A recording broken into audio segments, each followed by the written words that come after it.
கர்த்தருக்குள் பிரியமானவர்களே, மீண்டும் இன்னொரு ஓய்வு நாள் பள்ளி பாடத்தை தியானிக்கும் இந்த கிருபைக்காக கர்த்தரை ஸ்தோத்திரிக்கிறோம். இந்த பாடம் நமக்கு மிகுந்த ஆசீர்வாதமாக இருக்கும் என்று கர்த்தருக்குள் நம்புகிறேன். இன்றைய ஓய்வு நாள் பள்ளி பாடம் 10. இந்த பாடத்தின் தலைப்பு சபை வாழ்க்கை என்னும் தலைப்பில் இன்றைய பாடத்தை நாம் தியானிக்க இருக்கிறோம். பவுல் அப்போஸ்தலன் நடைமுறைக்கு ஏதுவான ஆவிக்குரிய அநேக ஆலோசனைகளை நமக்கு தருகிறார். முதலாவது அவருடைய நிருபத்தில், தெசலோனிக்கேயர் 1 நிருபத்தில் 17 சில ஆலோசனைகளை அவர் கொடுப்பதை நீங்கள் பார்க்கலாம். கூர்ந்து கவனிப்பீர்கள் என்றால் 17 ஆலோசனைகள். இன்றைய பாடத்தில் 3 ஆலோசனைகள் குறிப்பாக நாம் தியானிக்க இருக்கிறோம். எவ்விதமாக ஒரு சபையின் அங்கத்தினர்கள் அந்த சபையின் தலைவர்களோடு அவர்களுக்கு இருக்க வேண்டிய உறவு என்ன, எப்படி அவர்களை நடத்த வேண்டும், இதை நாம் இன்றைக்கு பார்க்க இருக்கிறோம். விசுவாசிகள் திருச்சபையின் தலைவர்களோடு அவர்களுக்கு இருக்க வேண்டிய சுமூகமான உறவை குறித்து நாம் தியானிக்க இருக்கிறோம். இதை தொடர்ந்து பவுல் அப்போஸ்தலன் 6 சில உறுதியான கட்டளைகளை கொடுப்பதை நீங்கள் பார்க்கலாம். இந்த 6 கட்டளைகளுக்கு தொடர்ந்து அவர் 8 மிக சுருக்கமான ஆலோசனைகளை கொடுப்பதையும் நீங்கள் பார்க்கலாம். 1 தெசலோனிக்கேயர் 5 அதிகாரம் 16 முதல் 22 வாக்கியங்களில் பார்க்கலாம். இவைகளை நீங்கள் சரியாக பிரிவாக தொகுக்க வேண்டும் என்றால் 3 கட்டளைகள் எவ்விதமாக ஒரு கிறிஸ்தவ நடத்தை நமக்கு இருக்க வேண்டும் என்பதை குறித்து 3, 5 கட்டளைகள் எவ்விதமாக புதிய சத்தியங்கள், தீர்க்க தரிசனத்தின் விளக்கங்கள் புதிதாக நம்முடைய பார்வைக்கு வரும்பொழுது அதை எவ்விதமாக நாம் ஏற்றுக்கொள்வது, அதற்கு எவ்விதமாக நாம் தொடர்பு கொள்வது, இதை குறித்து நாம் தியானிக்க இருக்கிறோம். ஆகவே இந்த பாடத்தில் விசேஷமாக தெசலோனிக்கேய சபைக்கு பவுல் எழுதுகிற இந்த செய்தியில் முக்கியமான காரியம் என்னவென்றால், கர்த்தராகிய ஆண்டவருடைய வருகைக்கு முன்பதாக நாம் பரிசுத்தமாக இருக்க வேண்டும். இதுதான் மைய கருத்து. இந்த அநேக ஆலோசனைகள், அநேக விதமான கட்டளைகள், இவை எல்லாவற்றுக்கும் மேலாக பிரதானமாக இருப்பது என்னவென்றால், கர்த்தராகிய இயேசு கிறிஸ்துவின் வருகைக்கு முன் நாம் பரிசுத்தமாக நம்மை காக்க வேண்டும். இதைத்தான் நாம் தியானிக்க இருக்கிறோம். சொல்லப்போனால் இது நம்முடைய ஆவிக்குரிய வாழ்க்கையின் மிக பிரதானமான அம்சம் என்பதை நாம் கண்டுகொள்ள முடியும். தேவனுடைய ராஜ்யத்திற்கென்று நாம் எவ்விதமாக நம்மை பரிசுத்தமாக காத்துக்கொள்ள வேண்டும், இதைத்தான் நாம் பார்க்க இருக்கிறோம். 1 தெசலோனிக்கேயர் 5 அதிகாரம் 20 வாக்கியத்தை நான் வாசிக்கிறேன். தீர்க்க தரிசனங்களை அற்பமாய் எண்ணாதிருங்கள், எல்லாவற்றையும் சோதித்து பார்த்து நலமானதை பிடித்துக் கொள்ளுங்கள் என்று சொல்லுகிறார். தீர்க்க தரிசனங்களை அற்பமாய் எண்ணாதிருங்கள். நாம் எவ்விதமாக நம்முடைய அன்றாட வாழ்க்கையில் விசுவாசிகள் ஒருவரை ஒருவர் மதித்து நடக்க வேண்டும், இந்த வார பாடம் நமக்கு காண்பிக்கிறது. மிகவும் நடைமுறைக்கு ஏற்ற காரியங்களை இங்கு நாம் பார்க்கிறோம். விசுவாசிகள் ஒருவரை ஒருவர் எப்படி மதித்து நடக்க வேண்டும், ஆவிக்குரிய நடைமுறை ஆலோசனைகளை நாம் பார்க்கிறோம். உயர்வான கிறிஸ்தவ நடத்தைக்கு 3 ஆலோசனைகள். தீர்க்க தரிசனம் பற்றி கிடைக்கும் புதிய வெளிச்சத்தை எப்படி நாம் ஏற்பது, இவைகளை நாம் தியானிக்க இருக்கிறோம். முதலாவதாக 1 தெசலோனிக்கேயர் 5 அதிகாரம் 12 வாக்கியத்திலிருந்து நாம் துவங்க இருக்கிறோம். ஊழியத்திற்கான ஒரு நன்றி கடன். ஊழியத்திற்கு நாம் எவ்விதமாக அதற்கு பதில் அளிக்கிறோம், எவ்விதமாக நன்றி கடன். இது பவுல் அப்போஸ்தலன் எழுதின ஆலோசனைகளில் தொடர்ச்சியாக இருப்பதை நாம் பார்க்கிறோம். இந்த வார பாடத்தில் விசேஷமாக ஒரு சீஷத்துவத்தை எப்படி நாம் பயிற்சி பெற்றுக்கொள்வது, சீஷத்துவம் புதிதாக வருகிற விசுவாசிகளுக்கு எவ்விதமாக நாம் ஏற்கனவே விசுவாசத்தில் பலப்பட்டவர்கள் அவர்களை எப்படி ஊக்குவிப்பது, அவர்களை எப்படி பலப்படுத்துவது, ஆக எவ்விதமாக இந்த திருச்சபையின் தலைவர்களிடத்தில் விசுவாசிகள் நமக்கும் அந்த தலைவர்களுக்கும் இருக்க வேண்டிய உறவு என்ன, இவைகளை நாம் பார்க்க இருக்கிறோம். இந்த பாடங்களை எப்படி நமது அன்றாட வாழ்க்கையில் அதை பொருத்துவது என்பதை பார்க்க இருக்கிறோம். எவ்விதமாக உடன் விசுவாசிகளோடு, ஊழியக்காரர்களோடு இணைந்து ஊழியத்தில் ஈடுபடுவது, எவ்விதமாக ஊழியத்தை ஆதரிப்பது, எவ்விதமாக நாம் அன்பு செலுத்துவது, இவைகளை குறித்து பிரதானமாக நாம் பார்க்க இருக்கிறோம். சில வேளைகளிலே திருச்சபையின் தலைவர்கள் சில கடினமான தீர்மானங்களை எடுக்க வேண்டியது அவசியம் ஏற்படும். அவர்கள் செய்யும் தீர்மானங்கள் ஒருவேளை நமக்கு மிகவும் பிரியமில்லாததாக இருக்கலாம், மிகவும் கடுமையான தீர்மானங்களாக இருக்கலாம். ஆனால் திருச்சபை தலைவர்கள் அவர்கள் அமர்த்தப்பட்டிருக்கிற அந்த பணியின் இயல்பை நாம் புரிந்து கொண்டால் அவர்கள் மீது நாம் மிகவும் கரிசனையாக இருப்போம். அவர்கள் மனதை புண்படுத்துவதற்காக அல்ல, சில கொள்கைகளை நிலைநாட்டுவதற்காக சில தீர்மானங்களை எடுக்க வேண்டியிருக்கும். ஆகவே அப்படிப்பட்ட சமயங்களிலும் தலைவர்களை நேசிக்கவும் தலைவர்களை மதித்து நடக்கவும் இந்த வார பாடம் நமக்கு கற்பிக்கிறது.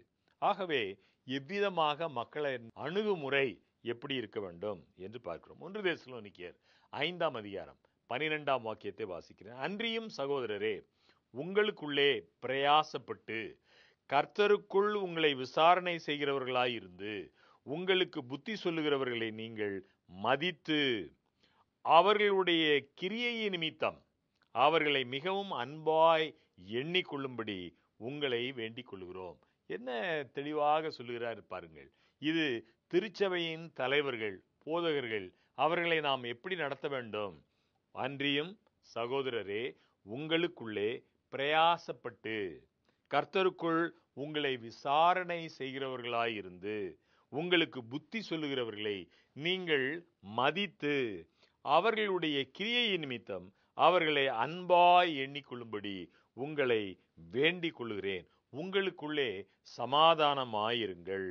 அப்படியானால் தெசலோனிக்கே சபையில் இந்த ஆலோசனை அவசியப்பட்டது என்பதை பார்க்கிறோம்.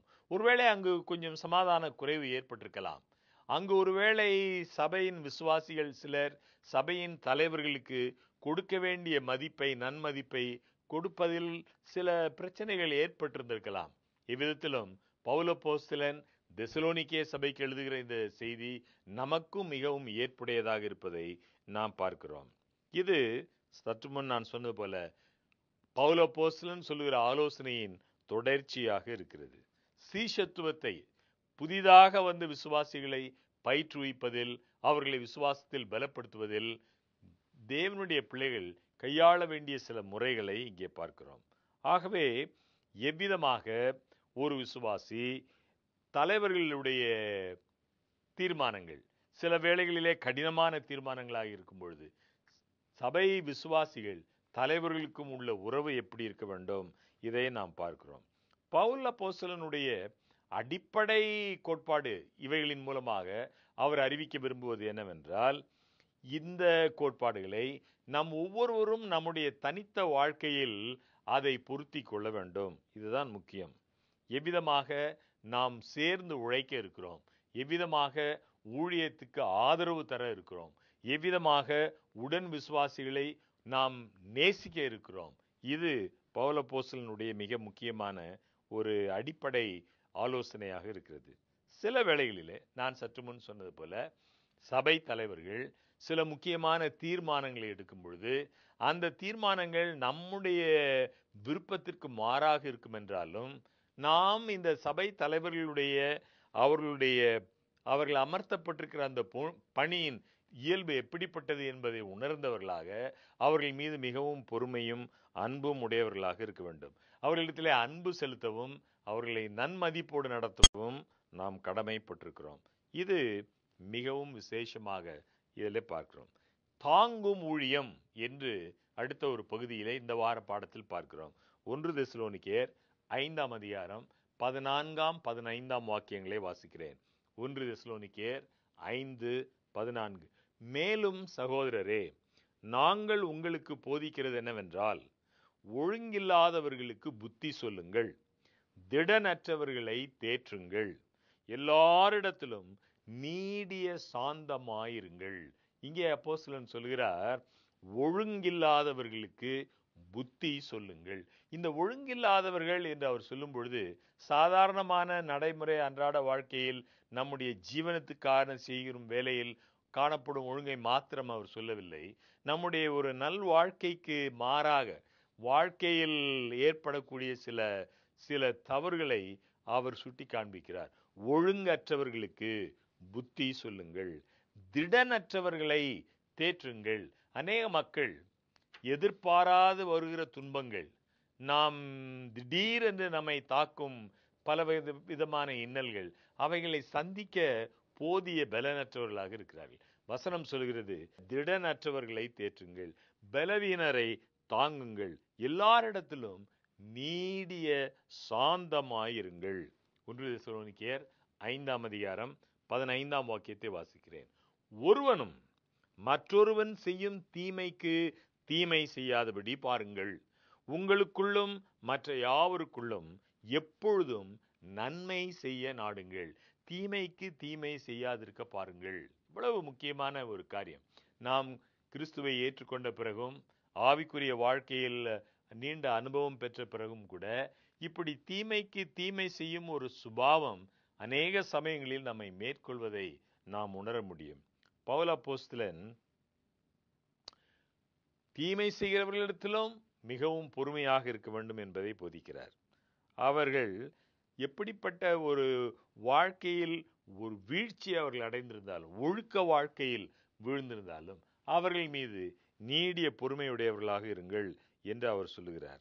அதை தலைவர்களை பேசும்போது, இப்படிப்பட்ட பலவீனரை நீங்கள் தாங்குங்கள், பலனற்றவர்களை நீங்கள் திடப்படுத்துங்கள் என்று தலைவராக இருக்கிறவர்களுக்கு அவர் ஆலோசனை சொல்வதை பார்க்கலாம். சில மக்களுக்கு ஒருவேளை சுய சித்தத்தில் உறுதி இல்லாமல் இருக்கலாம், அவர்களுக்கு தங்கள் மீதே நம்பிக்கை இல்லாதவர்களாக இருக்கலாம். அப்படிப்பட்டவர்களுக்கு அதிகமாக நம்முடைய பொறுமையும் நாம் அவர்களை ஊக்குவிக்கும் உதவியும் தேவைப்படுகிறது.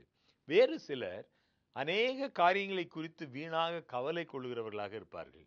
பலவிதமான கற்பனையாக அவர்கள் எண்ணிக்கொண்டு அநேக காரியங்களை குறித்து கவலைப்பட்டிருப்பார்கள். அப்படிப்பட்டவர்களுக்கு நாம் அவர்களை திடப்படுத்த கடமைப்பட்டிருக்கிறோம். ஆவிக்குரிய பிரகாரமான பலவீனரைத்தான் குறிப்பாக பவுல் கூறுகிறார் என்று நாம் புரிந்து கொள்ளலாம். பலவீனரை என்று அவர் சொல்லும் பொழுது சரீர பிரகாரமான பலவீனம் மாத்திரமல்ல, ஆவிக்குரிய பலவீனத்தையும் அவர் குறிப்பதை நீங்கள் பார்க்கலாம். ஆகவே அநேக மக்கள் இப்படிப்பட்ட பலன் அற்றவர்களாக இருக்கிறார்கள். எதிர்பாராத துன்பம் வரும்பொழுது, திடீரென்று ஒரு துன்பம், ஒரு இன்னல், ஏதாவது இன்னல் ஏற்படும் பொழுது அதை தாங்கும் திறன் இல்லாதவர்களாக, அப்படிப்பட்டவர்களுக்கு உதவி தேவை என்று பவுல் அப்போஸ்தலன் சொல்லுகிறார். ஒரு மனிதனுக்கு ஒரு போதகர் நல்ல ஆலோசனைகள் சொல்லும் பொழுது தொடர்ச்சியாக அந்த மனிதன் எதிர்த்து நிற்பான் என்றால் அந்த போதகர் ஒருவேளை பொறுமை இழக்க நேரிடலாம். ஆகவே நீடிய சாந்தம் மிகவும் அவசியம் என்பதை பவுல் சொல்லுகிறார். சுருக்கமாக சொன்னால், ஒருவரை ஒருவர் தேற்றி ஆதரவு படுத்துங்கள் என்று சொல்லுகிறார். ஒருவருக்கு ஒருவர் உதவி செய்யுங்கள் என்று சொல்லுகிறார். இதில் எல்லாவற்றிலும் முக்கியமாக பவுல் அப்போஸ்தலன் சொல்வது என்னவென்றால், நீங்கள் பிறரை திருத்தும் முன்னதாக உங்களையே திருத்திக் கொள்ளுங்கள். இந்த கருத்தையும் அவர் அங்கு வலியுறுத்துகிறதை பார்க்கலாம். இன்னொரு இடத்துல பவுல் அப்போஸ்தலன் சொல்வதை நீங்கள் உங்களுக்கு நினைவு இருக்கலாம். மற்றவர்களுக்கு பிரசங்கம் பண்ணுகிற நான் தானே ஆகாதவனாய் போகாதபடிக்கு என் சரீரத்தை ஒடுக்கி கீழ்ப்படுத்துகிறேன் என்று சொல்கிறார். மற்றவர்களுக்கு பிரசங்கம் பண்ணுகிற நான் தானே ஆகாதவனாய் போகாதபடிக்கு என் சரீரத்தை ஒடுக்கி கீழ்ப்படுத்துகிறேன். அப்படியானால் நான் பிரசங்கிக்கும் முன்னதாக, நான் பிறருக்கு ஆலோசனைகளை சொல்லும் முன்னதாக என்னுடைய வாழ்க்கையில் இந்த திருத்தங்கள் மிகவும் அவசியம். இதை பவுல் அப்போஸ்தலனுடைய வார்த்தைகள் தெளிவாக கூறுவதை நாம் பார்க்கலாம். அடுத்த பகுதி இந்த வார பாடத்தில் நல்ல கிறிஸ்தவ பண்புகள் என்கிற பகுதி. 1 தெசலோனிக்கேயர் 5ஆம் அதிகாரம் 16 முதல் 18 வாக்கியங்களை வாசிக்கிறேன். 1 தெசலோனிக்கேயர் 5:16 முதல் 18 வசனம் சொல்கிறது. 16ஆம் வாக்கியம், 1 தெசலோனிக்கேயர் 5:16, எப்பொழுதும் சந்தோஷமாயிருங்கள் என்று சொல்கிறார். எப்பொழுதும், அது மிகவும் அவசியம். அந்த வார்த்தையை நாம் மறந்து போகக்கூடாது. எப்பொழுதும் சந்தோஷமாயிருங்கள். அதன் பொருள் என்ன? நீங்கள் மகிழ்ச்சியாக இருக்கக்கூடிய சூழ்நிலைகள் உண்டாவது இயல்பு. அந்த வேளைகளில் மாத்திரமல்ல, உங்களுக்கு சோர்வு உண்டாகக்கூடிய சூழ்நிலைகள் ஏற்பட்டாலும், உங்களுக்கு அதைரியம், நஷ்டங்கள், கஷ்டங்கள் ஏற்படுகிற சூழ்நிலையாக இருந்தால் எப்பொழுதும் சந்தோஷமாயிருங்கள். 17ஆம் வாக்கியத்தை வாசிக்கிறேன். 1 தெசலோனிக்கேயர் 5:17. இடைவிடாமல் ஜெபம் பண்ணுங்கள். மிகவும் முக்கியமாக நாம் கவனத்தில் வைக்க வேண்டுவது 1 தெசலோனிக்கேயர் 5ஆம் அதிகாரம் 18ஆம் வாக்கியத்தை வாசிக்கிறேன். எல்லாவற்றிலேயும் ஸ்தோத்திரம் செய்யுங்கள், அப்படி செய்வதே கிறிஸ்து இயேசுவுக்குள் உங்களை குறித்து தேவனுடைய சித்தமாயிருக்கிறது. எல்லாவற்றிலேயும் ஸ்தோத்திரம் செய்யுங்கள். இந்த 3 காரியங்களை விசேஷமாக நாம் கவனத்தில் வைத்துக் கொள்ள வேண்டும். என்ன 3 காரியங்கள்? எப்பொழுதும் சந்தோஷமாயிருங்கள். இது சந்தோஷமாயிருப்பது என்பது பரிசுத்த ஆவியானவர் நமக்கு தருகிற கனிகளில் ஒன்று. இந்த சந்தோஷமாயிருப்பது துன்பங்களின் மத்தியிலும் பலவிதமான ஏமாற்றங்கள், இன்னல்கள், அவமானங்கள், கஷ்டங்கள், இவை எல்லாவற்றின் மத்தியிலும் கூட சந்தோஷமாயிருப்பது ஒரு கிறிஸ்தவனுடைய ஒரு தனி சிறப்பு. இதை பவுலப்போஸ்தலன் உபதேசமாக சொல்வது மாத்திரமல்ல, அவருடைய வாழ்க்கையிலும் அதை வாழ்ந்து ஒரு முன்மாதிரியை வைத்து சென்றிருக்கிறார். மிகவும் முக்கியமான ஒரு காரியம் இது. கிறிஸ்தவ ஜீவியத்தில் ஒரு ஆச்சரியமான ஒரு முரண்பாடு போல தோற்றம் அளிக்கலாம். ஏனென்றால் ஒரு உண்மை கிறிஸ்தவனுக்கு பல இன்னல்கள், பல துன்பங்கள், பல அவமானம், நிந்தைகள், கஷ்டங்கள், எதிர்ப்புகள் வருவது இயல்பு. ஆனாலும் ஒரு கிறிஸ்தவன் எப்பொழுதும் சந்தோஷமாய் இருப்பது தேவன் அவரை விசுவாசிக்கிறவர்களுக்கு தந்திருக்கிற மிகப்பெரிய ஒரு ஆசீர்வாதம். கஷ்டங்கள் உலகத்தில் உள்ள மற்றவர்களுக்கும் வரலாம், கிறிஸ்தவனுக்கும் வரலாம். ஆனால் ஒரு கிறிஸ்தவன் அவன் உள்ளத்தின் ஆழத்தில் இனம் கண்டுபிடிக்க முடியாத ஒரு மகிழ்ச்சி, ஒரு சந்தோஷம். கர்த்தராகிய இயேசு கிறிஸ்து என்னை இப்படிப்பட்ட பயங்கரமான ஆழத்திலிருந்து, அழிவின் குழியிலிருந்து அவர் என்னை தூக்கி எடுத்திருக்கிறார். எப்படிப்பட்ட மிகப்பெரிய தியாகத்தை செய்து தம்முடைய இரத்தத்தை சிந்தி என்னை கழுவி என்னை மீட்டெடுத்திருக்கிறார். என்ன கஷ்டங்கள் வந்தாலும், என்ன துன்பங்கள் வந்தாலும், கர்த்தருடைய நாமத்தினால் சந்தோஷமாக இருப்பது ஒரு உண்மை கிறிஸ்தவனுடைய ஒரு மிக தனிப்பட்ட சிறப்பு. இடைவிடாமல் ஜெபம் பண்ணுங்கள் என்று சொல்லுகிறார். இந்த ஜெபம் மிக முக்கியமானது கிறிஸ்தவனுடைய வாழ்க்கையில். பவுலப்போஸ்தலன் இதை தெளிவாக சொல்லுகிறார். இடைவிடாமல் ஜெபம் பண்ணுங்கள் என்று சொல்லுகிறார். நான் ஒருவேளை பிரயாணமாய் போய் கொண்டிருந்தாலும், பல அலுவல்களில் இருந்தாலும், ஒரு மனிதத்தில் பேசிக் கொண்டிருந்தாலும் கூட உள்ளத்தின் ஆழத்தில் ஒரு தனி ஜெபத்தை ஏறெடுப்பது எவ்வளவு இயற்கையாக வரக்கூடிய ஒரு அனுபவம். இடைவிடாமல் ஜெபம் பண்ணுங்கள். ஆகவே பவுலப்போஸ்தலனுடைய வாழ்க்கையில் காணப்படும் இன்னொரு சிறப்பு இயல்பு என்னவென்றால், எல்லாவற்றிலேயும் ஸ்தோத்திரம் செய்வது. பல இன்னல்கள் வரட்டும், சிலர் நம்மை நிந்திக்கட்டும், நம்மை தகாத விதமாக பேசட்டும், பொய்யான காரியங்களை நம் மீது சுமத்தட்டும், என்ன ஏற்பட்டாலும் எல்லாவற்றிலேயும் ஸ்தோத்திரம் செய்யுங்கள் என்று அவர் சொல்கிறார். ஆகவே எனக்கு அருமையான நண்பர்களே, நம்மை சுற்றிலும் இருக்கிற அநேக தேவனுடைய ஈவுகளை எண்ணி பார்க்க நாம் நேரம் எடுத்துக்கொள்ள வேண்டும். மிகவும் விசேஷமானது. நாம் எதற்காக ஸ்தோத்திரம் செலுத்தாமல் இருக்கிறோம்? ஸ்தோத்திரத்தை ஏறெடுப்பதில் ஏன் நமக்கு குறைபாடு இருக்கிறது என்றால், நம்முடைய கவனம் நம்முடைய துன்பங்களின் மீதே இருக்குமானால் ஸ்தோத்திரம் செய்வது குறைந்து போகிறது. ஆகவே நம்முடைய பார்வை, நம்முடைய சிந்தனை, நம்முடைய கவனம் தேவன் நமக்கு செய்திருக்கிற எண்ணி முடியாத ஈவுகளின் பக்கமாக நம்முடைய கவனம் இருக்க வேண்டும். இது மிகவும் அவசியம், மிக மிக அவசியம். தேவன் என்னை எப்படி நேசிக்கிறார், நான் அறிந்திருக்காத, நான் உணராத எத்தனை ஆயிரக்கணக்கான முறை தேவன் என்னை காப்பாற்றி என்னை விடுவிக்கிறார். மிக முக்கியம். 2 நண்பர்கள் இருந்தார்கள். ஒரு வீட்டிலே தங்கி இருந்தார்கள். ஒரு நண்பன் வெளியே போய் வந்தான், வேக வேகமாக வந்தான். வரும்பொழுது அவனுக்கு அப்படியே மூச்சு வாங்குகிறது. அவன் அப்படியே கலங்கி திகைத்தவனாக வந்தான். அடுத்த நண்பன் கேட்டான், என்ன நன்றாக போனாயே, என்ன இப்படி மிகவும் பயங்கரமாக பதறி போய் வருகிறாயே, என்ன ஆயிற்று? அப்போ அவன் சொன்னான், உனக்கு தெரியாது, எனக்கு பயங்கரமான ஒரு விபத்து, ஒரு மயிரிழையில் நான் தப்பினேன். கர்த்தர் அதிசயமாக என்னை காப்பாற்றினார். என்னுடைய வாழ்க்கையில் மிகப்பெரிய அதிசயம் இன்றைக்கு நடந்தது. அந்த விபத்தில் ஒரு மயிரிழையில் நான் தப்பினேன். அப்பொழுது அடுத்த நண்பன் சொன்னான், அதைவிட ஒரு பெரிய அதிசயம் என்னுடைய வாழ்க்கையில் இன்றைக்கு ஏற்பட்டது. இப்போ அந்த விபத்தில் தப்பி வந்தானே அந்த நண்பன் கேட்டா, அது என்ன அதிசயம்? இதை விட பெரிய அதிசயமா உனக்கு நேர்ந்தது? அது என்ன அதிசயம் என்று கேட்டான். அப்பொழுது அந்த நண்பன் சொன்னான், நான் வெளியே போய் வந்தேனே, சாதாரணமாக போய் சாதாரணமாக வந்து விட்டேன், எந்த ஆபத்தோ ஒன்றுமே வரவில்லை, சாதாரணமாக வந்தேனே, இது நீ சொல்லுகிற அதிசயத்தை விட பெரிய அதிசயம் என்றான். நாம் பொதுவாக நாம் வெளியே போகிறோம், பத்திரமாக வீடு திரும்புகிறோம். ஒவ்வொரு நாளும் இது ஒரு பெரிய அதிசயம் என்று நாம் எண்ணுவதில்லை.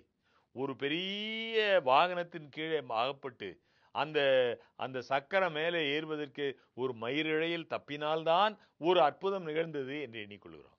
எனக்கு அருமையான நண்பர்களே, ஒவ்வொரு நாளும் ஆயிரக்கணக்கான முறை, பல்லாயிரக்கணக்கான முறை தேவன் அற்புதங்களை நமது சார்பாக செய்கிறார். மிகவும் அருமையான எளிமையான ஒரு திட்டம். ஒவ்வொரு நாளும் நீங்கள் ஒரு தாள் எடுத்து, ஒரு பேனா பென்சிலோ எடுத்து, தேவனுக்கு ஸ்தோத்திரம் செலுத்தக்கூடிய 10 காரணங்கள் உங்களுடைய வாழ்க்கையில் என்ன என்று எழுதுங்கள். 10 காரணங்கள். நீங்கள் யோசித்து எழுதி பாருங்கள். தேவனுக்கு நான் ஸ்தோத்திரம் செலுத்துவதற்கு உள்ள காரணங்கள் 10 மட்டும் நீங்கள் எண்ணி பாருங்கள். ஒவ்வொரு நாளும் இப்படி செய்வோமானால் நம்முடைய வாழ்க்கையே மாறக்கூடிய அனுபவத்தை நீங்கள் பெறலாம். நம்முடைய பயங்கள் நீங்குவதை பார்க்கலாம், கவலைகள் நீங்குவதை பார்க்கலாம், இனம் தெரியாத, கண்டுகொள்ள முடியாத, விவரிக்க இயலாத ஒரு சமாதானம் நம்முடைய உள்ளத்தில் நிரம்புவதை நீங்கள் பார்க்கலாம். இந்த வார பாடத்தில் இது விசேஷமாக நாம் பார்க்கிறோம். ஒரு புதிய வெளிச்சத்தில் நடப்பது அடுத்த பாகம். இந்த வார பாடத்தில் 1 தெசலோனிக்கேயர் 5ஆம் அதிகாரம் 19 முதல் 22 வாக்கியங்கள். வேகமாக நான் வாசிக்கிறேன். 1 தெசலோனிக்கேயர் 5:19. ஆவியை அவித்து போடாதிருங்கள். 20ஆம் வாக்கியம். தீர்க்க தரிசனங்களை அற்பமாய் எண்ணாதிருங்கள். 21ஆம் வாக்கியம். எல்லாவற்றையும் சோதித்து பார்த்து நலமானதை பிடித்து கொள்ளுங்கள். பொல்லாங்காய் தோன்றுகிற எல்லாவற்றையும் விட்டு விலகுங்கள். வசனம் சொல்கிறது, ஆவியை அவித்து போடாதிருங்கள். quench not the spirit. தீர்க்க தரிசனங்களை அற்பமாய் எண்ணாதிருங்கள். எல்லாவற்றையும் சோதித்து பார்த்து நலமானதை தெரிந்து கொள்ளுங்கள். தீர்க்க தரிசனங்களை அற்பமாய் எண்ணாதிருங்கள். இந்த மீதமான சபையில் விசேஷமாக ஒரு தீர்க்க தரிசன வரத்தை தேவன் தந்திருக்கிறார். அது இந்த சபைக்கு மாத்திரமல்ல, தேவனுடைய எல்லா பிள்ளைகளுக்கும் உரிய ஒரு ஆசீர்வாதம். ஆகவேதான் வசனம் சொல்லுகிறது, தீர்க்க தரிசனங்களை அற்பமாய் எண்ணாதிருங்கள். எலன் ஜி ஒயிட் என்று ஒரு அம்மையார், கர்த்தரால் தேர்ந்தெடுக்கப்பட்ட ஒரு அம்மையார். அவர்கள் இந்த கடைசி காலத்திற்கென்று ஆண்டவர் அநேக விசேஷ சத்தியங்களை அவர்கள் மூலமாக இந்த காலத்தில் வாழ்கிற தேவனுடைய பிள்ளைகளுக்கு என்று கொடுத்திருக்கிறார்.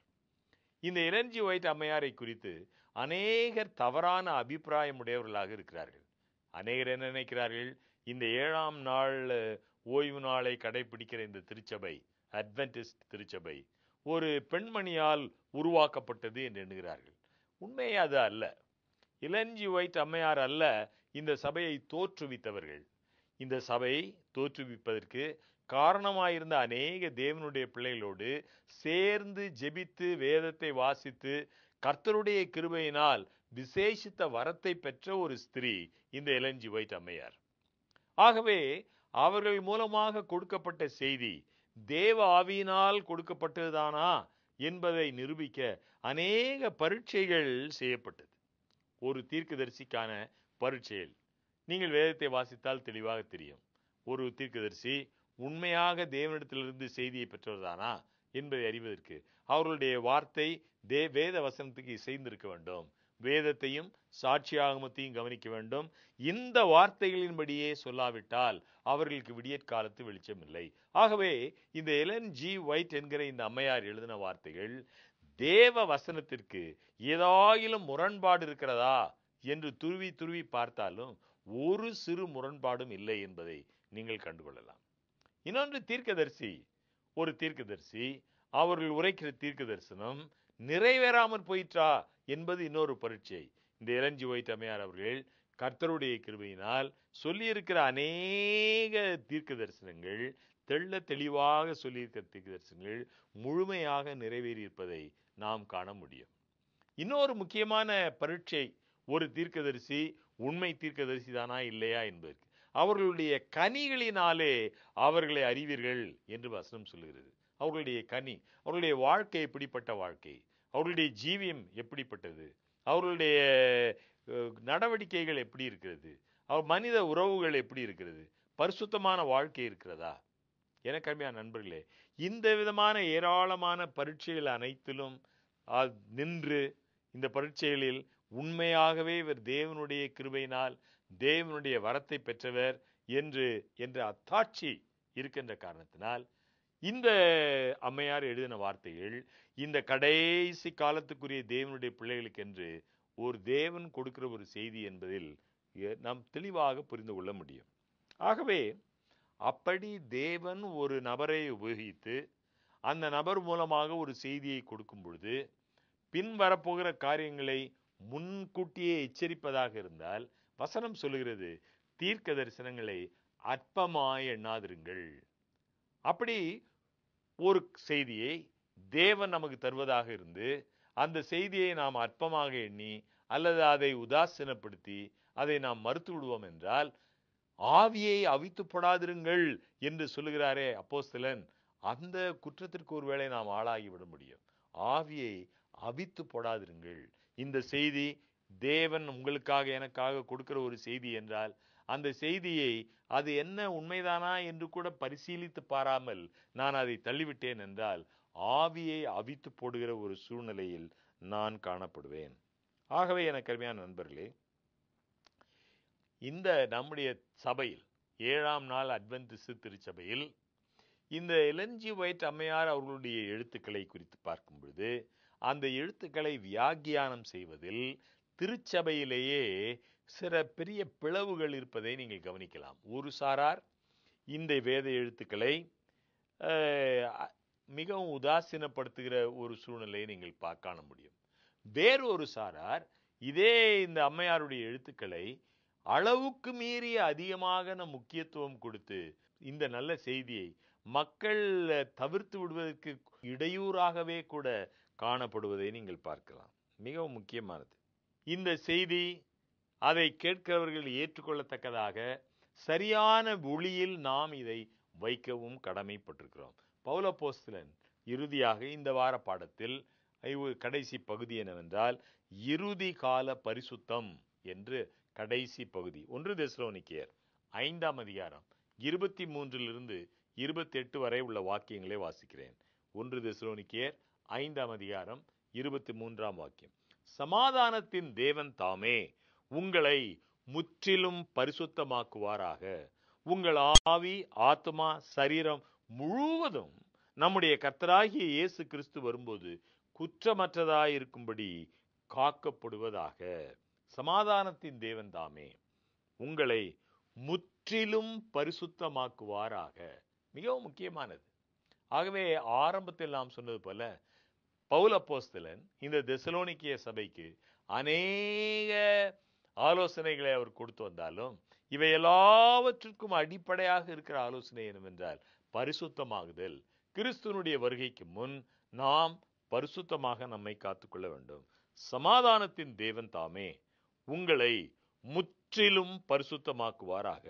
உங்கள் ஆவி, ஆத்மா, சரீரம் முழுவதும் நம்முடைய கர்த்தராகிய இயேசு கிறிஸ்து வரும்பொழுது குற்றமற்றதாயிருக்கும்படி காக்கப்படுவதாக.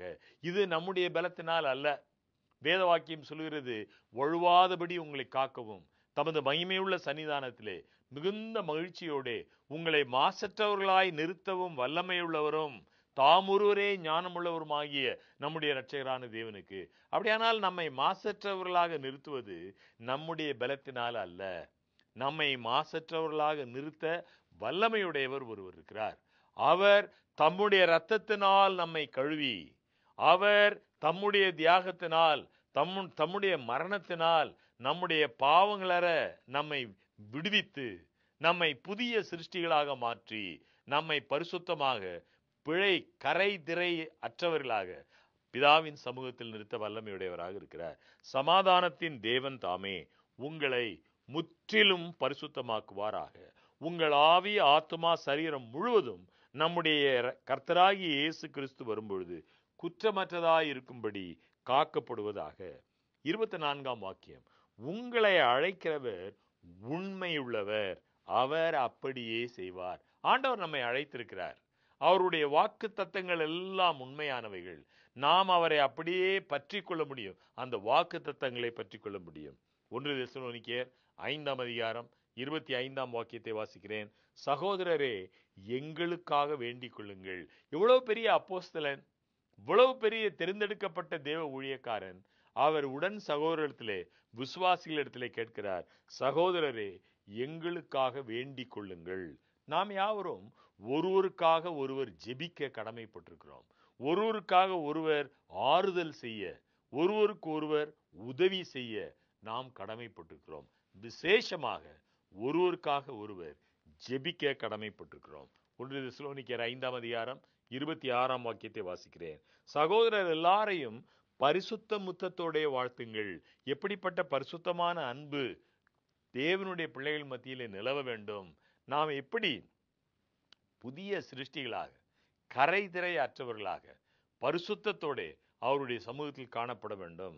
வசனம் சொல்கிறது 1 தெசலோனிக்கேயர் 5ஆம் அதிகாரம் 27ஆம் வாக்கியத்தில், இந்த நிருபம் பரிசுத்தமான சகோதரர் யாவருக்கும் வாசிக்கப்படும்படி செய்ய வேண்டும் என்று கர்த்தர் பேரில் ஆணையிட்டு உங்களுக்கு சொல்லுகிறேன். கடைசி வாக்கியம் 1 தெசலோனிக்கேயர் 5:28, நம்முடைய கர்த்தராகிய இயேசு கிறிஸ்துவினுடைய கிருபை உங்களுடனே கூட இருப்பதாக. ஆமேன். அடிக்கடி அப்போஸ்தலனாகிய பவுல் கர்த்தராகிய இயேசு கிறிஸ்துவினுடைய கிருபையை குறித்து சொல்வதை நாம் பார்க்கிறோம். கிருபை என்றால் என்ன? கிருபை என்பது தகுதியற்ற எனக்கு தேவன் இலவசமாக தருகிறாரே, அதை பெற்றுக்கொள்ள எனக்கு தகுதி இல்லை, ஆனால் தேவன் தருகிறாரே, அதற்கு பெயர் கிருபை. ஆனால் அநேக ஆண்டுகளுக்கு முன்பதாக ஒரு நல்ல தேவ ஊழியக்காரர், அவர் ஒரு நல்ல டெஃபினிஷன், ஒரு விளக்கத்தை தந்தார். கிருபை என்றால் என்ன? அவர் சொன்னது என்னுடைய உள்ளத்தில் ஆழமாக பதிந்தது. உங்களுக்கும் ஒருவேளை அது பயனுடையதாக இருக்கலாம். கிருபை என்றால் என்ன? பாவத்தை மேற்கொள்வதற்கு தேவன் நமக்கு தருகிற பலத்திற்கு பெயர் கிருபை. நன்கு மனதில் வைத்துக் கொள்ளுங்கள். ஜெபத்தோடு இதை குறித்து தியானிங்கள். பாவத்தை மேற்கொள்வதற்கு தேவன் நமக்கு தருகிற பலத்திற்கு பெயர் கிருபை. இந்த பலன் பெற்றுக்கொள்ள நம்ம தகுதியற்றவர்கள். தேவனுக்கு விரோதமாக நாம் கீழ்ப்படியாமற் போனவர்கள், தேவனுக்கு எதிராக நாம் கலகம் செய்தவர்கள், அவருக்கு முன்பாக சத்துருக்களாக இருந்தவர்கள் நாம். நமக்கு இந்த பாவத்தை மேற்கொள்ளும் பலத்தை நாம் இழந்து போய்விட்ட நமக்கு இந்த பலனை திரும்ப பெறும் தகுதி நமக்கு இல்லை. கர்த்தராகிய இயேசு கிறிஸ்து தம்முடைய இரத்தத்தை சிந்தி நம்மை அவர் நேசித்ததினால், நமக்காக நாம் அடைய வேண்டிய தண்டனை அவர் தன் மீது ஏற்றுக்கொண்ட காரணத்தினால், நம்மை நம்முடைய பாவ சாபத்திலிருந்து விடுவித்து மீண்டும் அந்த பாவத்தோடு போராடி அந்த பாவத்தை மேற்கொள்வதற்கு அவர் பலனை நமக்கு தருகிறார். அந்த பலனுக்கு பெயர் கிருபை. எனக்கு அருமையான நண்பர்களே, இந்த கிருபை இப்பொழுதும் நம்மோடு இருக்க தேவன் அருள் செய்வாராக. இந்த வார பாடத்தின் அருமையான ஆலோசனைகளுக்காக கர்த்தரை ஸ்தோத்திரிப்போம். இவைகளை நம்முடைய வாழ்க்கையில் அனுதினமும் நாம் அபியாசிக்கும் கிருபை தேவன் நமக்கு தருவாராக. ஜெபிப்போமா. கிருபை நிறைந்த எங்கள் ஆண்டவரே, இந்த வார ஓய்வு நாள் பாடத்திற்காக உம்மை ஸ்தோத்திரிக்கிறோம். நாங்கள் எப்பொழுதும் சந்தோஷமாய் இருக்கப்பட்டால் இடைவிடாமல் ஜெபிக்க ஜெபத்தின் ஆவியை எங்களுக்கு தாரும். எல்லாவற்றிலேயும் நாங்கள் உம்மை ஸ்தோத்திரிக்கும் அருளைத்தார். விசுவாசிகள் ஒருவருக்கொருவர் நாங்கள் அன்பாக நன்மதிப்போடு நடக்கும். சபையின் தலைவர்களிடத்திலே அன்பாகவும் நன்மதிப்புடனும் பொறுமையாகவும் இருக்கவும், நாங்கள் உங்களுடைய ராஜ்யத்திற்கு காத்திருக்கிற பிள்ளைகளாக பரிசுத்தத்தின் மேல் பரிசுத்தம் அடைய எங்களை நீர் வழி நடத்தும். எங்கள் அருமை மீட்பர் இயேசு கிறிஸ்துவின் நாமத்தில் ஜெபம் கேளும்.